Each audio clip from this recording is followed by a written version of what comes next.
అలసిన వానికి ఊరడించు మాటలు. సహోదరుడు భక్తి సింగ్ గారి పరిచర్య నుండి సేకరించిన అనుదిన ధ్యానములు. నవంబర్ 8. ఆయనతో పాటు సమస్తమును మనకెందుకు అనుగ్రహింపడు. రోమా 8:32. యోహాను 14, 15, 16 అధ్యాయములలో మన ప్రభువు సిలువ వేయబడుటకు ముందు తన శిష్యులకు ఇచ్చిన చివరి సందేశములు కలవు. ఈ 3 అధ్యాయములను మనము 3 చిన్న భాగములుగా సంక్షిప్తం చేయవచ్చును. 14వ అధ్యాయంలో దేవుడు నా శాంతి అను దాని గురించి, 15వ అధ్యాయంలో నా సంతోషమును గురించి, 16వ అధ్యాయంలో నా విజయమును గురించి మాట్లాడుచున్నాడు. వారి ప్రశ్నలన్నిటికీ ఆయన జవాబు చెప్పెను. వారైతే తమ ప్రభువుకు ఎంతో శక్తి అధికారము ఉన్నను ఎందుకు ఆయన అలాగున శ్రమపడవలెను అని ఆశ్చర్యపడుచుండిరి. దానికి ఆయన జవాబు, శాంతిని కలిగి ఉండిడి.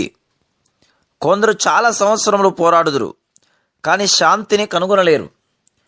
ప్రతి మానవుని హృదయంలో ఉండు సాధారణమైన కోరిక నిజమైన శాంతిని కనుగొనుట.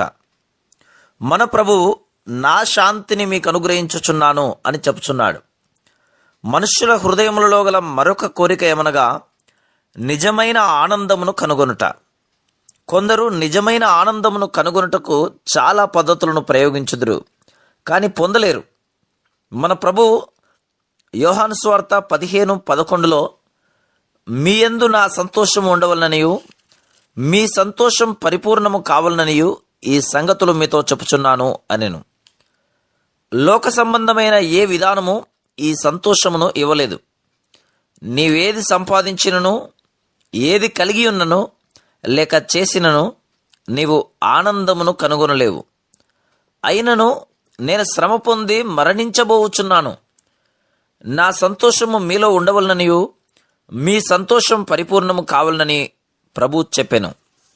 మరియు మనుషులు తమ జీవితములలో అధికారము, శక్తి కావలయుననుకొందురు, కానీ వారు ఓడిపోదురు. అయినను మన ప్రభువు యోహాను సువార్త 16:33లో లోకములో మీకు శ్రమ కలుగును, అయినను ధైర్యము తెచ్చుకొనుడి, నేను లోకమును జయించి ఉన్నానెను. ఆ విజయము నీ కొరకు నా కొరకు మన జీవితములను సంపూర్ణముగా విజయవంతం చేయుటకు, ఫలభరితముగా పూర్తి శక్తితో విజయోత్సాహముగా ఉండునట్లు చేయును.